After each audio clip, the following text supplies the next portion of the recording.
Hello दोस्तों, welcome to my channel time is money 696। तो आज के अपने टॉपिक रहने वाले हैं दोस्तों, ट्रेड रिसीवेबल क्या है और ट्रेड पेबल क्या है।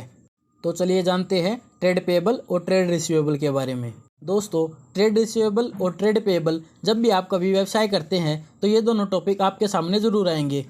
तो जब भी कभी वस्तु या सेवाओं का आदान प्रदान उधार के तौर पर किया जाता है तो इसे ट्रेड रिसीवेबल और ट्रेड पेबल के रूप में जाना जाता है। तो चलिए इसको एक उदाहरण की मदद से समझते हैं।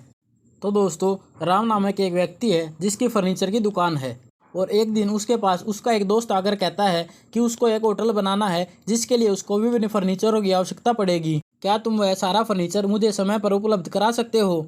राम ने कहा कि वह उसको यह सारा फर्नीचर उपलब्ध करा देगा। तो श्याम द्वारा मांगे गए सारे फर्नीचर की कीमत 10 लाख रुपए थी, लेकिन श्याम के पास अभी 2 लाख रुपए ही थे। तो इसके लिए श्याम ने राम से कहा कि वह उसे अभी फर्नीचर के लिए 2 लाख रुपए दे देगा, बाकी के 8 लाख रुपए वह उसको 3 महीने बाद देगा। पुरानी जानकारी होने के कारण राम ने अपने दोस्त को हाँ कर दी।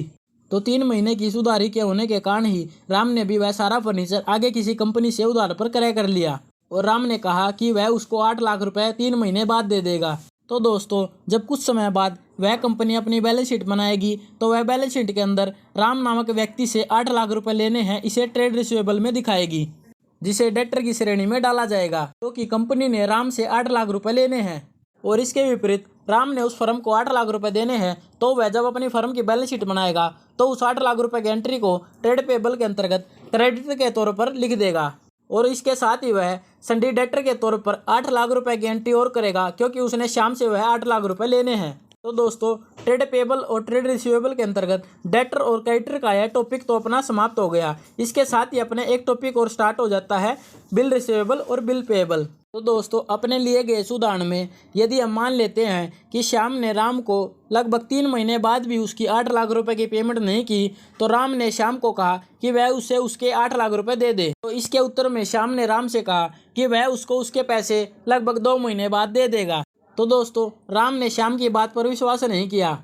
तो इस पर राम ने श्याम से कहा कि मैं तुम्हें एक लिखित में एक पत्र जारी करूंगा जिस पर लिखा होगा कि तुमने मुझसे 8 लाख रुपए की उधारी पर माल क्रय किया था और तुम्हें मुझे 2 महीने बाद 8 लाख रुपए देने होंगे और तुम मुझे 2 महीने बाद 8 लाख रुपए देने का वादा करते हो। तो राम द्वारा तैयार किया गया वह विनिमय पत्र जिस पर श्याम ने हस्ताक्षर कर दिए।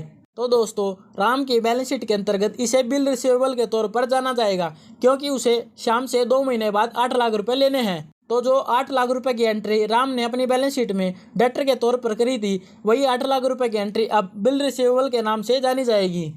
तो इसके विपरीत दोस्तों, यदि श्याम अपनी होटल की एक बैलेंस शीट बनाएगा तो उसे अपनी बैलेंस शीट के अंतर्गत बिल पेबल के अंतर्गत 8 लाख रुपए की एंट्री दिखानी पड़ेगी। तो यहीं पर 8 लाख रुपए के तौर पर जो क्रेडिटर के तौर पर जो एंट्री हुई थी वही दोस्तों अब बिल पेबल के नाम से जानी जाएगी। तो जब पेमेंट का कोई भी माध्यम लिखित रूप में दोनों द्वारा स्वीकृत किया जाएगा तो यह एक के लिए बिल रिसीवेबल कहा जाएगा और एक के लिए बिल पेबल कहा जाएगा। तो दोस्तों, ट्रेड पेबल और ट्रेड रिसीवेबल के अंतर्गत डेटर और क्रेडिटर आते हैं, उसी प्रकार ट्रेड पेबल और ट्रेड रिसीवेबल के अंतर्गत बिल रिसीवेबल और बिल पेबल आते हैं। तो यहीं पर दोस्तों अपनी वीडियो समाप्त हो जाती है। वीडियो अगर अच्छी लगी हो तो वीडियो को लाइक और चैनल को सब्सक्राइब कर लीजिएगा। धन्यवाद।